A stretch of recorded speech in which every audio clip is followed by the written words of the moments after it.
Hi, friends, and welcome back to another segment of ROSAmerica Speaks.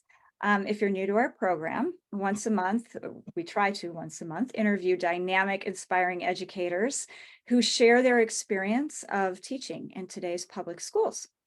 And I just want to say that my friend Shelley and I, we co-founded ROSAmerica, which stands for Revealing Origin Stories of America. It's a 501c3 nonprofit to deliver professional development programs to help educators teach our country's complex, multifaceted history through the origin stories of people of color who have made huge contributions, but have been largely left out of our school textbooks and curricula. So if you want more information about us, you can go to our website. That's rosamerica.us. That's spelled just like it is behind me, ROSAMERICA.US. Shelley, tell us about our guests. Yes, and I also wanted to say we interview educators in public schools and colleges. In That's this who's case. with us today. Yay! So first, let me introduce Michelle. Michelle Dew serves as a communication faculty member at Gateway Community College in Phoenix. She holds an MA in Communication Studies with an emphasis in advocacy from ASU.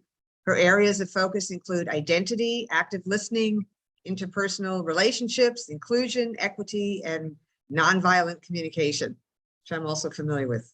In addition to teaching, Michelle serves as a diversity and inclusion facilitator at Maricopa Community Colleges. Michelle is also a volunteer on the Healing Racism Committee, a group that facilitates public dialogues around topics related to racism, Arizona communities, and American society.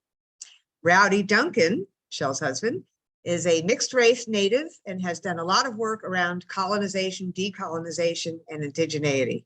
Rowdy has been in the JEDI field. JEDI stands for Justice, Equity, Diversity, and Inclusion since 2001. He is also an expert at non-hierarchical leadership and is currently a residential faculty member at Phoenix College and where he teaches interpersonal and intercultural communications. Rowdy has led myriad workshops on issues related to colorblindness, to interest-based negotiations, to nonviolent communication and conflict resolution, to positive masculinity and seeing people as possibilities. Rowdy is also an active member of the Healing Racism Dialogue, Public Dialogue series, along with Michelle, and is a winner of the 2008 National League of Cities Promoting Inclusivity Award. Welcome, Michelle and Rowdy. So Rowdy, I'm going to start with you. Tell us how you got involved in this work.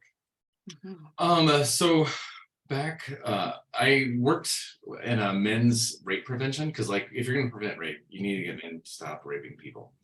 And part of that was learning a little bit more about like patriarchy, systems of oppression. So I went to a training, an Anytown training, which is an organization that's been around since the mid-60s here in Arizona and across the United States. That was my first brush with it back in, I want to say 2000, 2001.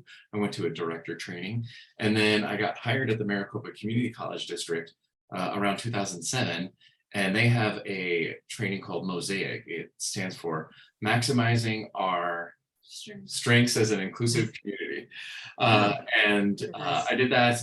I learned how to facilitate that in 2008. And then at the end of that training, you're asked to think of what can you do to change the world for the better. And I was like, this is amazing for staff and employees, but students need this thing.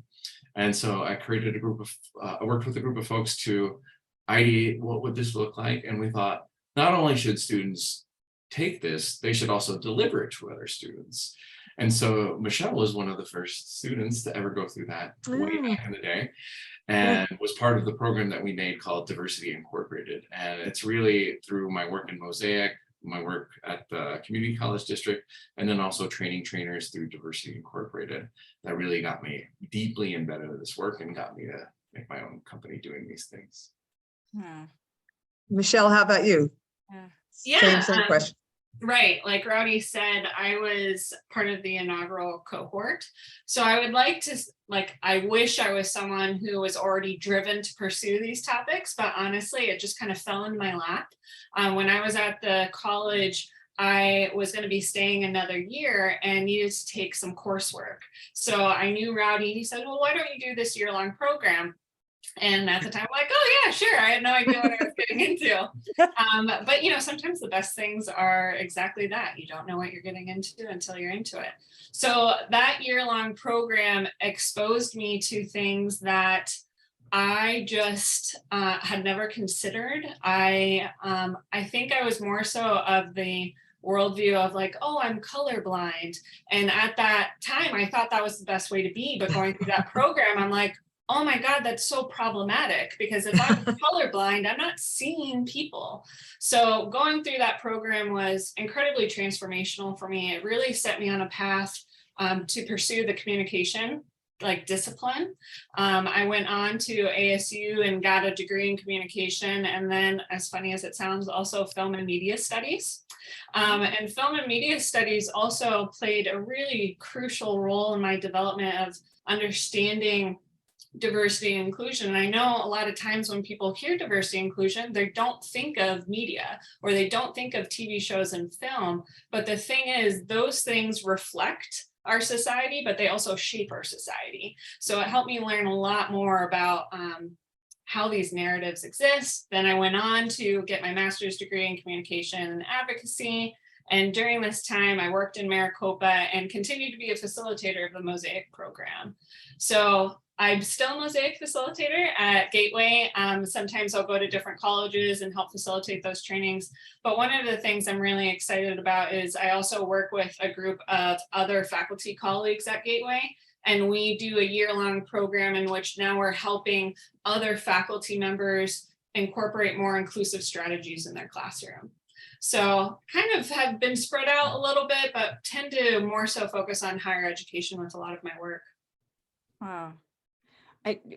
So as Shelley and I have been doing this work, one of the words we have heard recently is colonization and decolonization, those two words that have kind of bubbled to the surface for us. And Rowdy, we had talked with you and you were one of the people that said that word after we had read it. And I would like to know what you're doing around those words. First, explain what it is, colonization and decolonization, and what kind of impact the conversations you've been having around those two words has wrought for you. Yeah, thanks. Yeah, and Michelle's been part of those conversations too, which has been really wonderful having her there. So colonization is recognizing this is a human experience that has happened across the globe.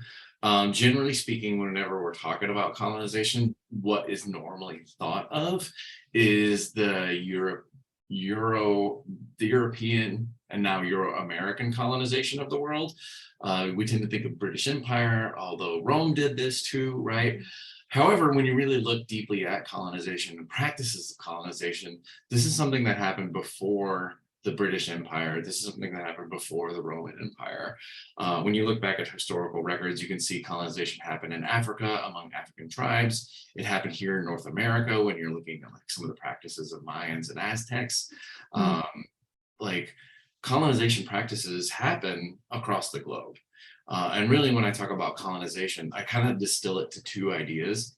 And that is, you're marginalizing a group of people. There's a group of people that are higher, there are a group of people that are lower, and you need that to happen. And the reason why you need marginalization is because then there's exploitation, right? So when there's that hierarchy set up, some people are going to get more from the work of others or more exploitation of others for the benefit of folks that are higher in that hierarchy. And this practice of colonization is the threat that happens within these spaces, the mind and heart space, really. Some groups of people have been more effective at colonization historically, but the practices of colonization are something that happens everywhere. And being a mixed race person raised, I was asked to assimilate into whiteness, especially with my background. And when you're a brown person and you try to be white, it doesn't work out great because people keep noticing you're brown. And so I was like, what's happening? I'm doing everything that you're asking me to do, and I'm not feeling a real connection here.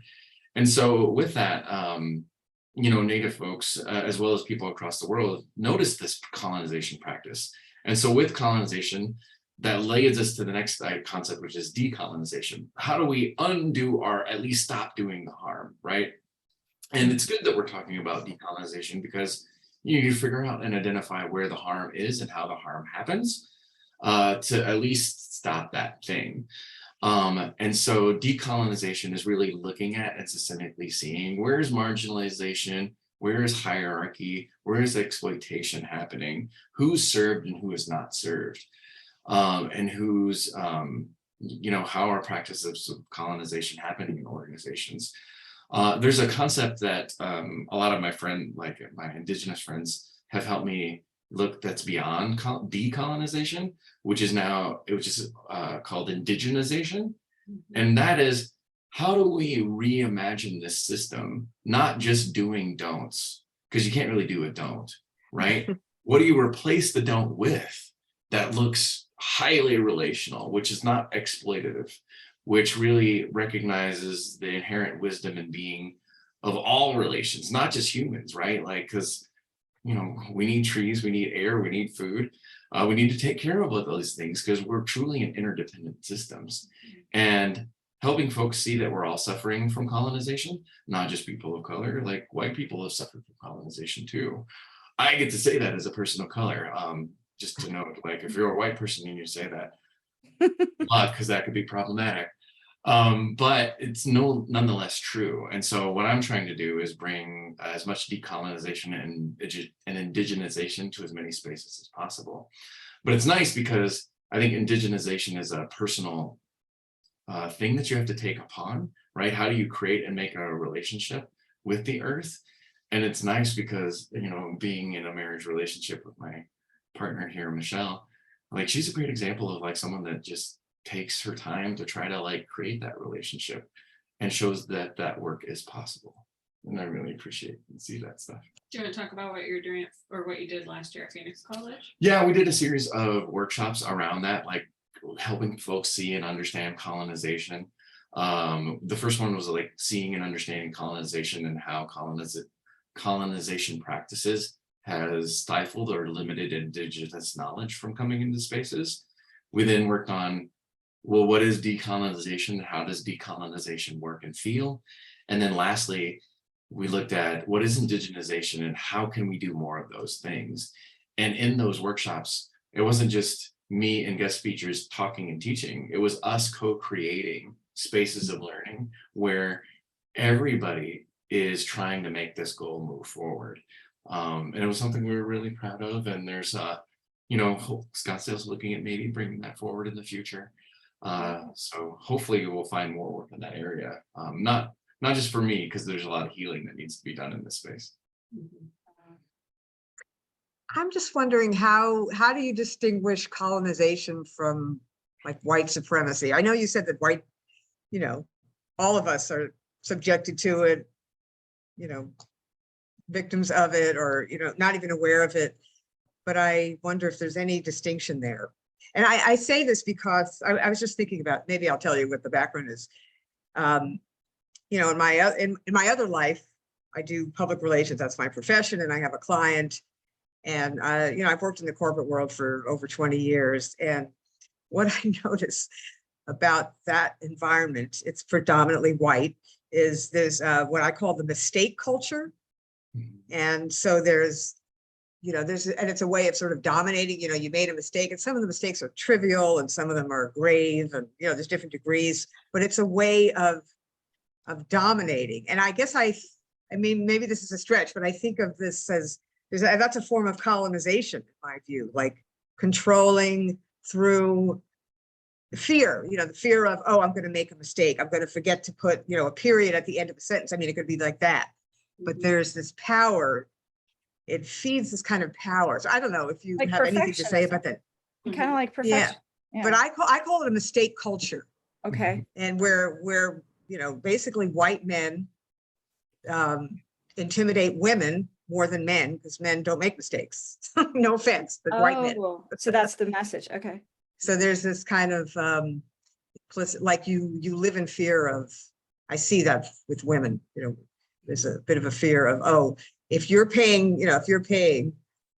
then, and you make a mistake, I'm holding you hostage. I don't know. If that makes any sense or resonates. Yeah, absolutely. I mean, I feel and think so colonization is kind of the name of the disease. white supremacy and patriarchy are symptoms of the disease, Ah, right? So okay. like you can tell you got a problem with colonization because you're seeing symptoms of white supremacy, you're seeing symptoms of patriarchy. Yeah. But Michelle said something utterly brilliant about white supremacy and perfection, and then like how those two kind of tie together to uphold one another.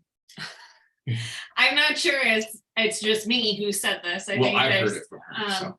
but the idea that, you know, this fear of making mistakes or this pursuit of perfectionism is white supremacy in action, because the idea of white supremacy is this idea of an ideal that, and we know that that doesn't exist. Right. I think that's Yeah. what you're referencing. Yeah, it seems to be more, you know, it's very apparent in the corporate setting, but I'm guessing any institution, any, you know, a classroom, a teacher has that kind of dominance. Absolutely. I mean, well, I attended the Indigenous workshops last year, and because it's open for staff and it's open for faculty, and I was so appreciative of those opportunities because it made me reflect on my own practices. It made me reflect on, like, for instance, my late work policy or my absence policy, or how I have students turn in assignments. Like, does it really need to be a paper, or can they just record themselves answering the questions? You know, so it's looking at, okay, how am I myself perpetuating this colonization and this structure of a class, and what can I do to combat that, to make it more like a more Indigenous way of doing practice? So example of or your indigenization, the new word I just heard right now. That's an example of you. And okay, sorry to interrupt, Shelley. no, I was just going to say, you know, it's like we were talking about this in a previous conversation about kids lining up single file versus being in a circle, like why, you know, all these things that, well, it's not, you know, it's unconscious, right? Where it's like the water you swim in, you know, fish, what water, you know, it's you know, you don't even see it. Right. And it really relies on that, right? Like, well, we have to get people in line. We have to put people in rows. You have to just sit there and listen, right? And we have to give you tests. You know, indigenization and Indigenous learning, like back in the day when it was time for us to go to the classroom, we just went off into the world and did things, and we'd be like, what's going on with that tree? And I'm noticing these things change. And we talk about science and weather and philosophy and all these things as they come up. You know, you don't necessarily need to learn in a box, and you don't need to be tested. Like, you know, I had an earlier conversation with Lisa talking about how, like, theater is a way of like learning lessons, right? Like, and we learn lessons by telling stories or acting things out, right? Those parables sometimes are the most powerful ways of learning, much less so than like a 3-page paper could be on a similar topic, right? Oh God, So, and it sounds like that mind or that frame of mind, if you're standing in front of a classroom, you're teaching science, it might be the difference between open your textbook to chapter 5, page 231 versus we're going outside and we're going to be observing. We're just going to observe. Would that be like an example of the Indigenous? Well, and I think also getting beyond the like sage on, was it sage on the stage? Like that we have people coming into our classroom that already have knowledge. You know, like we think that they, like when I'm talking about we, I mean in general, we, there's an assumption that, oh, you're like this empty receptacle that I'm gonna spill this information into, as opposed to realizing, oh, you're already bringing in knowledge in here. So like, let me meet you where you are and let's explore together, as opposed to I'm an all-knowing being, which no one exists in that way. But this, again, if we're talking about white supremacy in more of an educational context, that's where that's an example that often comes to mind, is that I'm the authority, I am all knowing, and that's just not true. Oh, and students love to be empowered in that way, in a space of learning that, hey, I do know some things and I would like to share. And oh God, yeah. And the teachers, I think good teachers do choose to learn from that setting, from their students too. We had one teacher, Shelley and I worked with, called herself a co-learner. Yes. Yeah. Yes. Well, it even takes too, like, you know, I've been correct on this too, Lisa. So when I bring this up, like, it's an insight that was brought to me, like even using language like empower, like assumes like imparting power from one space, right? Yes, Rather than helping that's someone right. rediscover the power within, because the power within always existed, right? And so do you create an opportunity for someone to remember that power within and not like assume a need for empowerment, right? That's really where everybody's like on a flat place, and we're not seeing that someone needing empowerment, right? Like Mhm. this assuming like people need empowerment is part of that issue, right? Like we should all just be like remember that power and like bring that into a classroom space so we can all get the benefit of one another's teaching and learning. Okay, but I feel like it takes a minute to get there because you have to establish that safe space so that they discover they have that part, because there's so much beating down everywhere we go that we are the That's power right. taken from us. Like right now, there's a reason I have this necklace on. I have no power living in this state right now. I have no choices for my body. So I have been told by others I don't have power. So I think a lot of children and students of any age come to a classroom with that colonization experience already. So it's almost like creating a new dynamic that you're asking of us. And I'm thinking, you know, how do you amplify students' voices? Like if you were standing in a classroom or sitting in a circle, I like the idea, you know, Circle. everybody's looking at each other. Yeah. You know, I've heard different things that teachers have said. Like one thing I'll just say this one thing, that I want to hear what you want to say, but you know, if a student writes something about, you know, something that they have a concern about, or, you know, feelings about, it doesn't go in a folder. It goes, you know, somebody said they put it on a bulletin board for all to see. Or they encourage them to, you know, put it on their Facebook page. Like that's one way of amplifying voices. Like you know, you have a message, it should go out into the world. It's not just for me to grade it. So what do you say? Yeah, for me, what's so beautiful about our discipline is like it's applicable every single day after every single lesson. And so I feel like we're cheating a lot of times in class because, like, you know, when we talk about listening, you know, we can directly get people to be like, what can you walk out the door with and use like this listening concept with?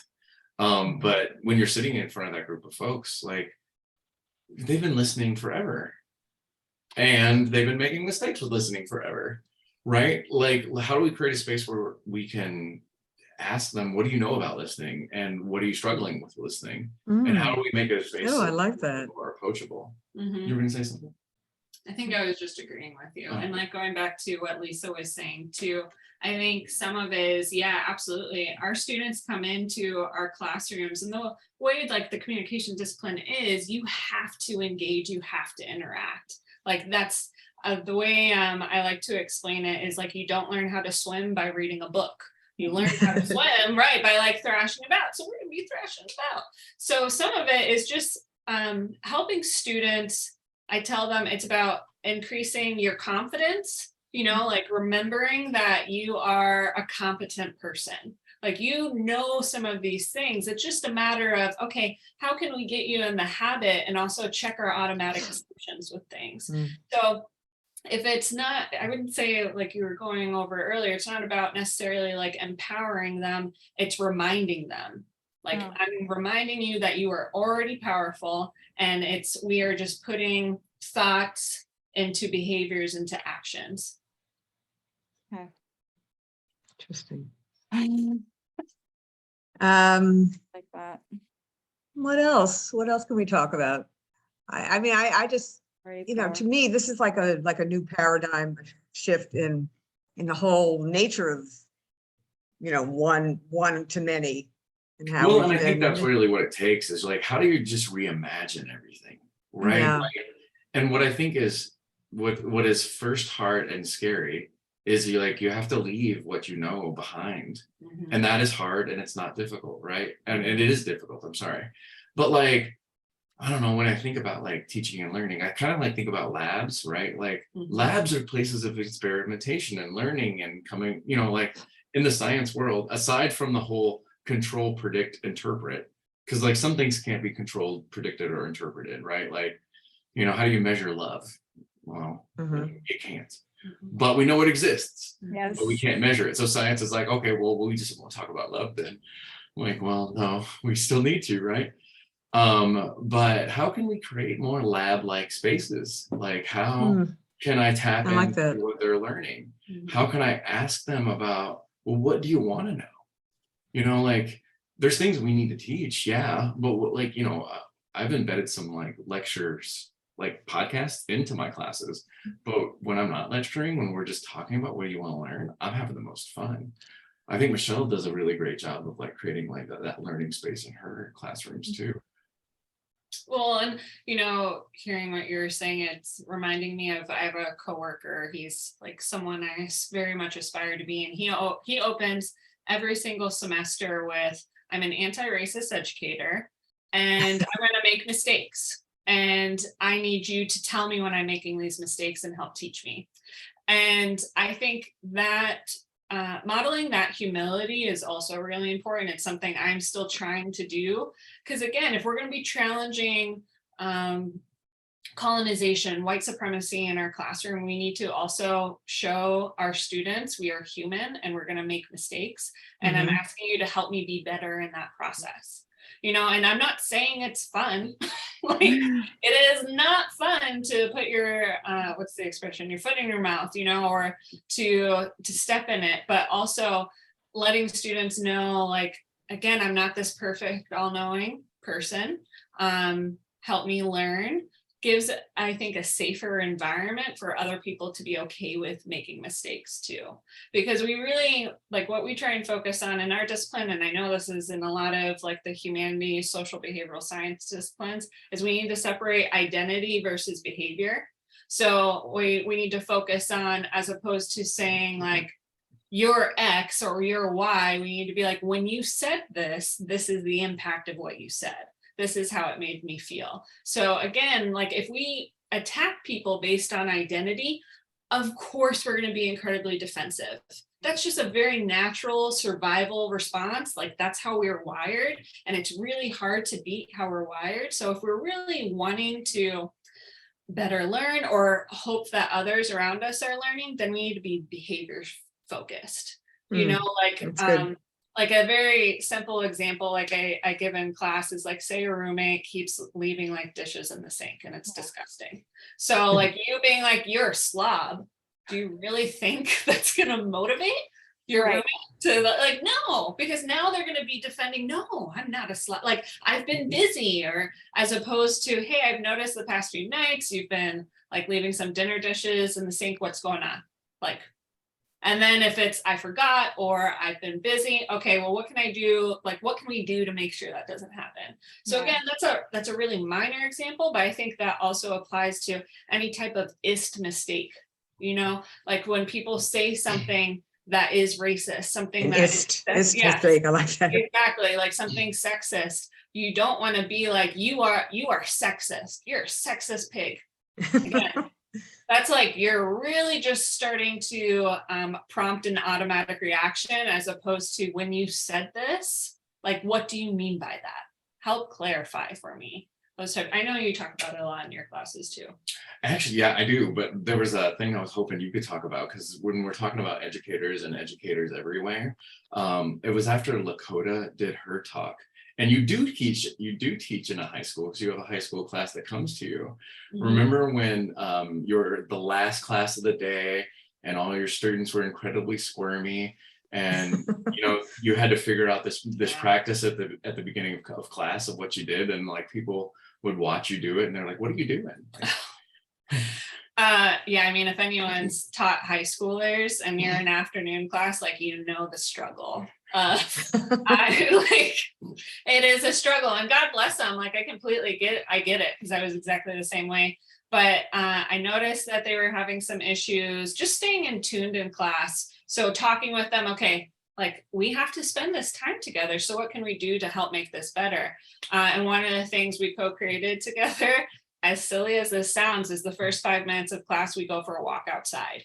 Oh, That's silly. That's perfect. Oh my gosh, it works. And you know what's so great about it, and I've gotten some positive reinforcement, and I've definitely gotten some not so excited comments about it. But what's so interesting is when they do this, they're not on their phones, they're talking with each other. Yeah. You know, so like it's again this indigenous practice of, okay, like let me see where you're at and let's go outside. Let's be in relation with one another. Let's get on the ground. Yeah, get on the ground. exactly. I was thinking that. Oh my God, Right. such a game changer. Like, and it's great because they look forward to it. Like they're always, Miss Do, it's time. It's like time for a walk. Let's do it. I'm like, okay. I mean, I very much enjoy it. But Yeah. So it's not complicated. It's No. simple things like that. no. Yeah. And they So- know. They totally know. We just don't Yeah. ask them. So I think we have time for one more question, and I'm going to ask it, Yeah. which is, so what do teachers in Arizona in particular, they are looking at a room full of BIPOC students, pretty much, in this area. I think 50% of students are from Latin American countries. Mhm. So they're going to make some assumptions. What do you say about assumptions? They're going to walk in and say, well, they live in a particular neighborhood, or they live in a trailer versus, they live in this kind of setting. That means X. I have to be expedient because I've got 30 students. How do you talk about assumptions and how to free teachers up in that way? Well, to start, Rowdy Michelle? we're all going to make assumptions. Mhm. This is the human experience, right? Okay. So recognizing assumptions happen, and it's the name of the game, and it's part of the experience, right? We make assumptions, and we do this work all the time. The goal is to become aware of the assumptions you're making, and hopefully aware of the assumptions you're making as you're making the assumption, right? I don't know where they live. I don't know what their background is. I don't know what you know and don't know.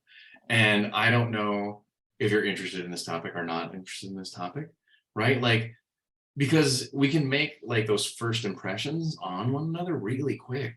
But once we slow down and get a little space to tell our stories and get a sense of what our background is and what do we know and what do we don't know, what do you want to learn? What are you not excited about learning? How can I get a sense of where you are and what your background is and what you're jazzed about and what you're not jazzed about? If I can get some information, now I'm using, instead of just guessing, like, oh, I think you're in a whatever, and you don't know, create a little space. And it's funny because the solution to the problem is in the room. Like it's funny when it's time to talk about like classroom management stuff, like, right? Like, Yeah. be like the problem, like everyone needs to stop cross-talking. Why are we cross-talking right now? What's needing to be discussed right now? Or I mean, sometimes the assumption is the crosstalk is not related to what's being discussed. Mhm. No, I wish you'd talk Sometimes it about is. what's being Yeah. discussed, right? Like make that really like amazing and dynamic, right?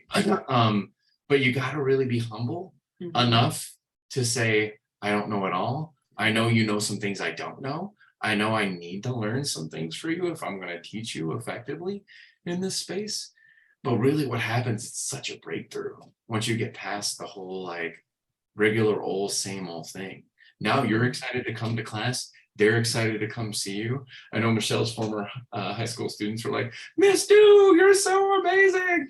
Oh, Our teachers we all wish they were as good as you. And like, Michelle's like, I wish you thought that when I was like trying to get you to talk to me. But how do you just slow down, calm down, and realize these are really not just students. These are like wise beings that have something to teach you about your craft. Mhm. That's what I think. I love that. Mhm. I love That's that. true. Yeah. Yeah, I mean, no, not surprised. I'm not going to give like a lot of variance in my response because Rowdy and I tend to be really similar in this. I think just letting people know that you are going to assume and you have to move from that point after the assumption. Like, I think where we get stuck on is the denial that we do it, but we do it. Like, I want to say we've done workshops before where we have different words, like where we say, what word comes to mind when we say peanut butter? People say butter. What Mickey, mouse, right? So we understand like we do that. We do the Yeah. same thing with people, situations. So Oh, yeah. understand, okay, we do these things. And then what can we do to look at our students in a more holistic manner? So for me, at the beginning of every semester, I always have all my students fill out a get to know you sheet. Like this get to know you sheet is questions like, you know, what classes are you taking? What are your passions, your hobbies? Nice. Like what responsibilities do you have? What are your goals? What do you need to tell me that I haven't asked yet? You know, and then giving them the opportunity to fill in some gaps. And I think that's where we often find, oh, I had made this assumption about them and I didn't even realize I did it until I actually found out more. So it's, again, that humility piece of understanding that we're all in process and we have to be aware and challenge ourselves when we do it, and then come up with better interventions to see our students more holistically. And I think we have to also understand it doesn't happen immediately. Like it is a consistent, constant practice. Yeah. You know, like you've been doing this, like you said, since like 2000, right? And you're still having to work on Yeah. stuff. So I think you're right. I think there is this notion like, I'll get to the mountain. I'll get to the top of the mountain and then I'll be done. And it's never. Still yeah. climbing. So anyway, speaking of climbing tops of mountains, there's a lot more to say. We're gonna have you back. But you know, this has been wonderful. I know we're past the time, and I'm gonna so thank you so much for joining us today and for all your wisdom. And we would love to have you back. So No, thank you for having us and for the work you all are doing. You inspire us too. Well, and just No, being in thank you. conversation with us, right? Like, you know, I mean, I know you think we're teaching, but like we've been co-creating the learning in this thing too, right? And that's Yes, we why we have. yes, we have. Yeah. I love that. That's great parting words, Rowdy. So Yeah. thank you both. And so I will throw this up on YouTube and let everyone know when it's there. And thank you. Wonderful. Yeah. Bye-bye. I'm going to stop recording. Yeah.